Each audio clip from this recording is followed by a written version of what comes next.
Okay, hi everyone, welcome back to the session. I hope you all are doing well. कैसे हैं सभी बच्चे, जल्दी से बताएंगे मुझे कमेंट सेक्शन में। And how is your preparation going, ये भी मुझे बताएंगे।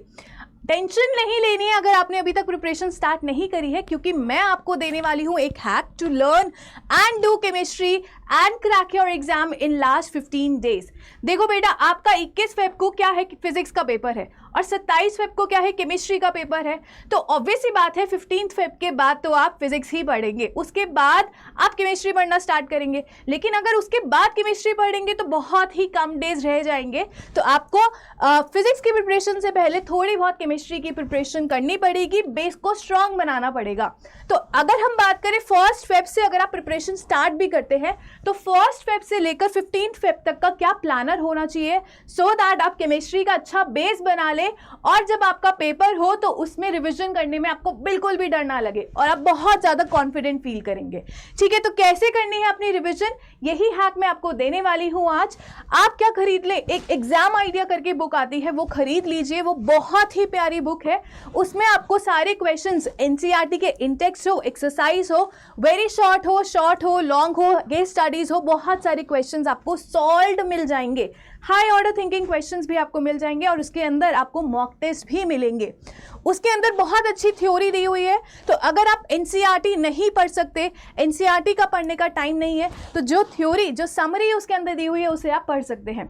तो कैसे करेंगे क्रैक, सिंपल सी बात है, आपके आने वाले हैं 10 चैप्टर्स। 10 चैप्टर्स को आपको कैसे करना है प्लान, तो मैंने आपका डे 1 से लेकर डे 15 तक का प्लानर लिखा हुआ है। आप इसे ऑनेस्टी के साथ फॉलो करेंगे तो आप केमिस्ट्री बहुत अच्छे से अटेम्प्ट कर सकते हो अपने बोर्ड एग्जाम में। तो डे 1 का टारगेट क्या होना चाहिए, आपको सॉल्यूशन चैप्टर, जो कि पहला चैप्टर है, आपको वो खत्म करना है। कैसे खत्म करेंगे, अगर एक एक वीडियो देखेंगे तो अब टाइम तो है नहीं, पूरा दिन वीडियोस देखने में नहीं जा सकता। तो आपको क्या करना है, इसका 1 शॉट देखना है। 1 शॉट ऑलरेडी अपलोडेड है, आप उसे देख सकते हो, जिसमें मैंने डिटेल में करवाया है सॉल्यूशन चैप्टर। 2 घंटे की ये वीडियो है, 2 से ढाई घंटे में आप 1 शॉट कवर करिए। उसके बाद आप एग्जाम आइडिया उठाइए, उसके अंदर Intex, exercise, very short answers, long answers, case studies, ये सब इस चैप्टर की खत्म कर सकते हो आप 3 से 4 घंटे में। तो for 3 hours of 1 shot video and उसके बाद सॉल्व क्वेश्चंस, आपका डे 1 खत्म। इसके बाद आप क्या करेंगे, इलेक्ट्रोकेमिस्ट्री। लेकिन इलेक्ट्रोकेमिस्ट्री से पहले आपको सॉल्यूशन का माइंड मैप करना है डे 2 पे। इसके बाद इलेक्ट्रोकेमिस्ट्री का 1 शॉट, फिर सॉल्व क्वेश्चंस, एंड जब आपने ये खत्म कर लिया तो इलेक्ट्रोकेमिस्ट्री का माइंड मैप और सॉल्यूशन का भी माइंड मैप आपको करना है। डे 3 पे आपको केमिकल काइनेटिक्स स्टार्ट करने से पहले इलेक्ट्रोकेमिस्ट्री का माइंड मैप और सॉल्यूशन का माइंड मैप पढ़ना है। इसके बाद केमिकल काइनेटिक्स का 1 शॉट, सॉल्व क्वेश्चंस करेंगे, एंड जब ये खत्म हो जाएगा तो केमिकल काइनेटिक्स का माइंड मैप, इलेक्ट्रोकेमिस्ट्री का माइंड मैप एंड सॉल्यूशन का माइंड मैप। 1 शॉट वीडियो को आप हाई स्पीड पे बढ़ाकर देख सकते हो। माइंड मैप्स आपको टिल देन याद हो जाएंगे, तो माइंड मैप्स में आपको ज़्यादा टाइम नहीं लगेगा। सिमिलरली 4th डे पे डी एंड एफ ब्लॉक करना है, लेकिन उससे पहले ये तीनों चैप्टर्स के माइंड मैप पढ़ने हैं। डी एंड एफ ब्लॉक का फिर 1 शॉट और फिर उसके सॉल्व क्वेश्चंस को करना है। फिर जब ये खत्म हो जाए तो डी एन एफ का माइंड मैप एंड ऊपर वाले 3 चैप्टर्स का भी माइंड मैप का रिविजन करना है। माइंड मैप डेली चलने चाहिए, आपको अपलोडेड माइंड मैप्स मिल जाएंगे इस चैनल पे। इसके बाद डे 5 हमारा कोऑर्डिनेशन केमिस्ट्री, फिर डे 6 हैलोएल्केन, हैलोअरीन, फिर अल्कोहल, फिनॉल, ईथर्स, बिल्कुल सीक्वेंस में चलेंगे जो एनसीईआरटी में दिया हुआ है।